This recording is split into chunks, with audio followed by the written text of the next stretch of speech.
ఈరోజు ఉదయం వచ్చేసరికి ఏపీ పాలిసెట్ రిజల్ట్స్ అనేవి డిక్లేర్ చేయటం అయితే జరిగింది. మీ అందరూ కూడా రిజల్ట్స్, ర్యాంకు చూసుకొని ఉండొచ్చు. మీరందరూ కూడా రిజల్ట్స్, ర్యాంకు చూసుకొని ఉండొచ్చు. అయితే ఇప్పుడు వచ్చేసరికి ఎంతమందికి క్వాలిఫై అయ్యారు? అంతమందికి సీట్లుంటాయా పాలిటెక్నిక్‌లో? ఎందుకంటే ఈ పాలిసెట్ అనేది పాలిటెక్నిక్‌లో జాయిన్ అవ్వటానికే కదా 10థ్ తర్వాత. సో, దాని గురించి మాట్లాడదాం. ముందుగా అయితే ఇంతవరకు ఈ ఛానల్ సబ్స్క్రైబ్ చేసుకుని వాళ్ళు ఎవరైనా ఉంటే సబ్స్క్రైబ్ చేసుకొని, ఈ వీడియో లైక్ చేసి షేర్ చేయండి. మీకు గనక నాతో మాట్లాడాలంటే కాల్ మీ ఫర్దర్ కాల్ చేయండి.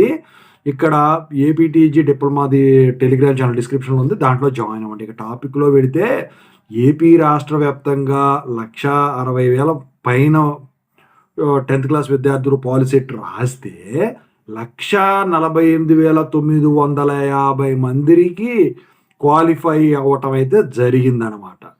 మరి అంతమందికి ఇంజినీరింగ్ కాలేజీలో సీట్లుంటాయా అంటే, ఎందుకంటే ఇప్పుడు ఉన్న పరిస్థితుల్లో బీటెక్కులు చాలా చోట్ల క్లోజ్ చేశారు. కానీ డిప్లొమాలు కొన్ని కాలేజీలు ఉన్నాయి. మరి అందుట్లో సీటు దొరుకుద్దా? ప్రభుత్వ కాలేజీల్లో సీటు దొరుకుద్దా అంటే, ఇక్కడ మీరు గమనించాలి. డిప్లొమాలో వచ్చేసరికి ట్రిపుల్ ఈ ఉంటుంది, మెకానికల్ ఉంటుంది, సివిల్ ఉంటుంది, ఈసీ ఉంటుంది.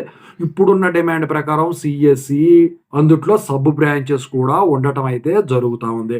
ప్రతి బ్రాంచ్‌లో కూడా బేసిక్‌గా 60 సీట్లు ఉంటాయండి. ఇంకా ఎక్కువ ఫుల్ అవుతాయి అనుకుంటే సీఎస్ఈ లాంటివి 120 కూడా తీసుకుంటారు. కొన్ని కాలేజీల్లో ఇంతకుముందు ట్రిపుల్ ఈ, ఈసీవి 120, 120 తీసుకునేవాళ్ళు. అయితే సీట్ అయితే ఇంతమందికి ఖచ్చితంగా అయితే దొరుకుతుందండి. 3 ఏళ్ళు కాబట్టి. ఎందుకంటే ఇందుట్లో అందరూ కూడా ఈ డిప్లొమా దాంట్లో జాయిన్ అవ్వరు. ఎందుకంటే కొంచెం బీటెక్ రిలేటెడ్ అనమాట ఇదంతా కూడా. ఇంటర్‌తో పోల్చినట్టయితే కొంచెం కష్టం అని అనుకోవాలి. కానీ ఇది అలవాటయిందంటే బీటెక్ మీకు ఈజీగా అయిపోద్ది 3 ఏళ్లలో. Second year, third year, fourth year. అందుకని చెప్పేసి. అయితే ఇక్కడ కాలేజీలు వచ్చేసరికి ప్రైవేట్ ఉంటాయి, గవర్నమెంట్ ఉంటాయి కాబట్టి గవర్నమెంట్ కాలేజెస్‌లో రావాలంటే 100 లోపే మీకు సీట్ రావాల్సి ఉంటుంది. ఇక మీకు పలానా బ్రాంచ్ కావాలంటే మాత్రం గవర్నమెంట్ కాలేజెస్‌లో ఇంకా తక్కువ ర్యాంకే రావాల్సి ఉంటుందండి. కాదు నాకు ఏ సీట్ అయినా పర్లేదు, ఏ బ్రాంచ్ అయినా పర్లేదు, ఎక్కడైనా పర్లేదనుకుంటే మీకు ఈ 1,48,950 ర్యాంకులో ఏదొచ్చినా కూడా అబ్జెక్షన్ ఉండదు. No problem. చాలా మంది క్వాలిఫై అయ్యారు.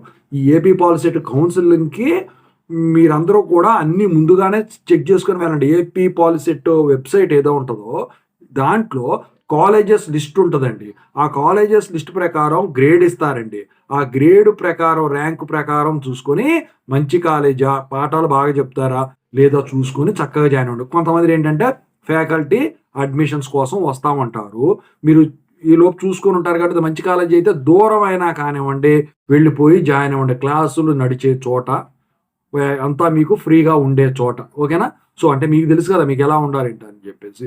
ఎట్లా పడితే అట్లా అని చెప్పేసి ఇదైతే మాత్రం మీరు చాలా ఇబ్బంది పడతారు. ఓకేనా? ఓవరాల్‌గా అయితే ఇది కాంపిటీషన్ పర్లేదు.